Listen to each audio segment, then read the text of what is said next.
There is a lot of lore hidden in the long dark, some of which is only recoverable when the lights turn back on. The town of Milton, while long forgotten, is filled with many buffer memories scattered across the town.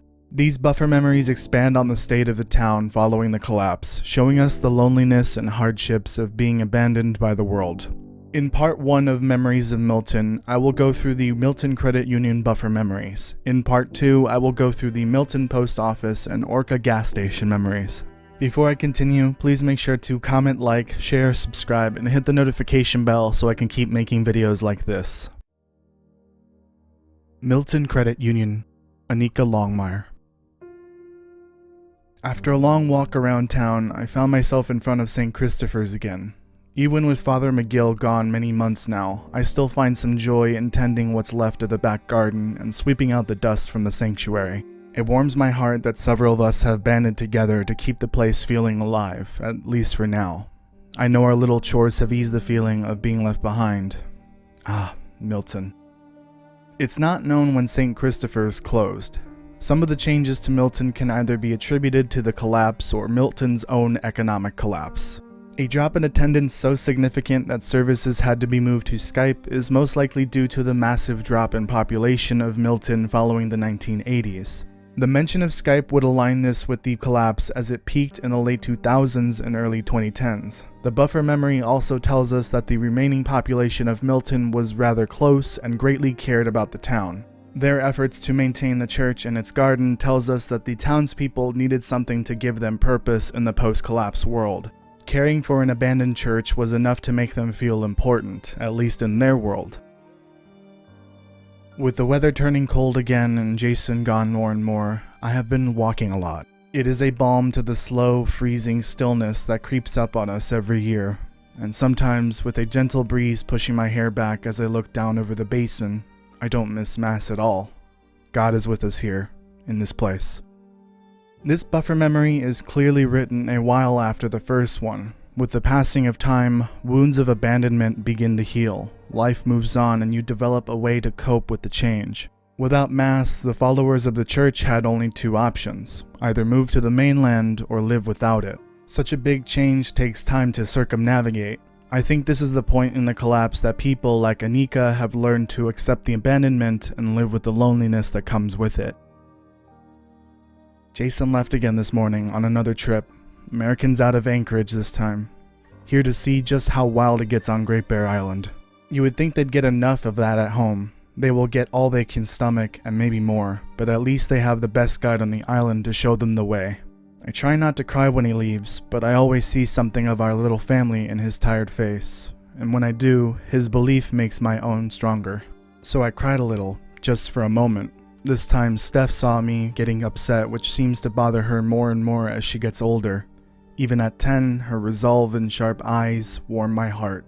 I see her father in her face too.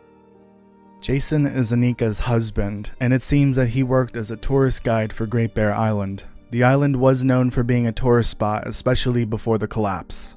With the camping and fishing opportunities of Mystery Lake and the climbing that Timberwolf Mountain offers, it is easy to see that Great Bear Island was a tourist hotspot despite its dark and troubled history. With Jason leaving occasionally, Anika would find it hard to say goodbye. Their family dynamic of spending time apart seemed to be difficult on both of them, as well as their daughter. I ran into Susan yesterday and asked her how the video chat sessions with Father McGill were going. She did not say much, but then again, she didn't come to our reading last week or the week before either. I know those of us left behind are not what she really wants, but it's all we have. I wish she could see that. It's so easy to be afraid of friends and of love, and she has enough of her own grief after what happened. Out here, isolation can become its own special wound. I will check in on her again next week. I believe Susan may have suffered a tragedy in her life. Distancing herself from her friends and avoiding something she used to do regularly is a sign that not all is well for Susan. Whatever happened to her is clearly being exacerbated by the effects of the collapse. She was very lucky to have neighbors like Anika that were there to notice and care. I walked Steph to the schoolhouse this morning and then went up to the park on my lunch break.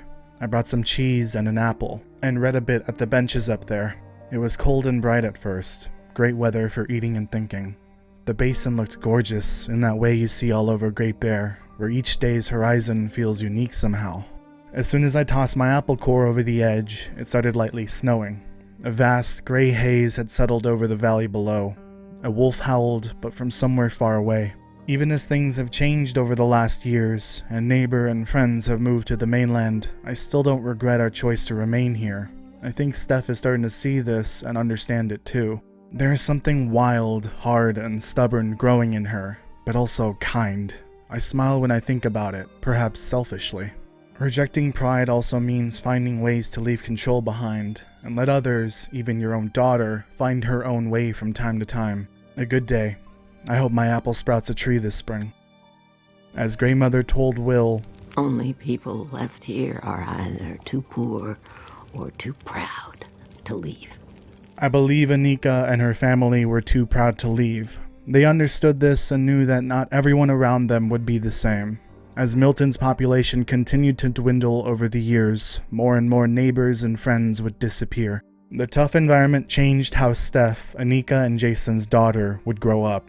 Their decision to stay would harden their daughter and prepare her for a world in economic turmoil. I think this was a decision that no good parent would take lightly, but Anika and Jason knew it would be the best thing they could do for their daughter. With that being said, this is where Memories of Milton Part 1 ends. This trip back to the Forgotten Mountain Town is so important for understanding the state of Great Bear Island after the collapse and how its people dealt with being abandoned. We know from going through the post-collapse lore that a cultural shift would occur at some point. That cultural shift revolved around reliance for resources, splitting the islanders between relying on the mainland and themselves. Being isolated and forgotten in a place where your neighbors and friends would slowly move away, you had to take care of each other. Otherwise, what would there be left besides yourself? Grandmother showed us what true loneliness was in the forgotten town of Milton. It was ugly, depressing, and not something everyone would be able to stand. I'm just glad there were people like Anika that cared enough to check in on her and other people from time to time, even if Grandmother refused the help. We don't know what happened to Anika and her family. Jason would end up going to the bridge west of Milton to help some survivors after the first flare, but we know nothing else of them in the lore. This video and the previous video about the final days at Carter Dam mark the start of a new series of lore videos called Memories of Great Bear Island. It will include the lore of the buffer memories as well as miscellaneous notes from both Wintermute and Survival Mode. Check out the description if you need to catch up on other lore series such as People and Places, Wintermute, the Rudiger Project, and the history of the Long Dark. If you enjoyed this lore video for the Long Dark, please make sure to comment, like, share, subscribe, and hit the notification bell so I can keep making them.